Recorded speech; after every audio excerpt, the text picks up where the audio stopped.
আসসালামু আলাইকুম প্রিয় দর্শক, বরাবরের মতো আজ আবার হাজির হয়ে গেলাম নতুন একটা রেসিপি নিয়ে। আজকে রান্না করে দেখাবো মুগ ডাল দিয়ে খিচুড়ি। তার জন্য প্রথমে 1 কাপ মুগ ডাল হালকা আঁচে 5 মিনিট ভেজে নেব। তারপর ঠান্ডা পানি দিয়ে ভালো করে পরিষ্কার করে নেব। তার সাথে আমি হাফ কাপ মসুর ডাল ভিজিয়ে রেখে দেবো 10 মিনিটের জন্য।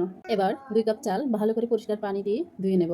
চালটা ধোয়া হয়ে গেলে একটা স্ট্রেনারে পানি জড়িয়ে রেখে দেবো। কড়াইয়ে সামান্য তেল গরম করে তার মধ্যে 2 ফালি দারুচিনি, তেজপাতা, পেঁয়াজ কুচি দিয়ে পেঁয়াজটা ব্রাউন করে ভেজে নেব।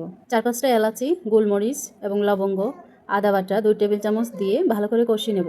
এবার অল্প পরিমাণ পানি দিয়ে তার মধ্যে 1 টেবিল চামচ হলুদের গুঁড়া, 1 টেবিল চামচ ধনিয়ার গুঁড়া, গরুর মাংসের মশলা 1 টেবিল চামচ পরিমাণ মতো লবণ দিয়ে ভালো করে কষিয়ে নেব। এবার চালগুলো দিয়ে 4 থেকে 5 মিনিট নেড়েচেড়ে ভেজে নেব। পরিমাণ মতো গরম পানি, 8 থেকে 10টা কাঁচামরিচ, কিছুটা গাজর কুচি দিয়ে ঢাকনা দিয়ে ঢেকে রান্না করে নেব 20 মিনিটের মতো। 20 মিনিট পর ঢাকনা উঠিয়ে নামিয়ে নেব। সবাই ভালো থাকবেন। আসসালামু আলাইকুম।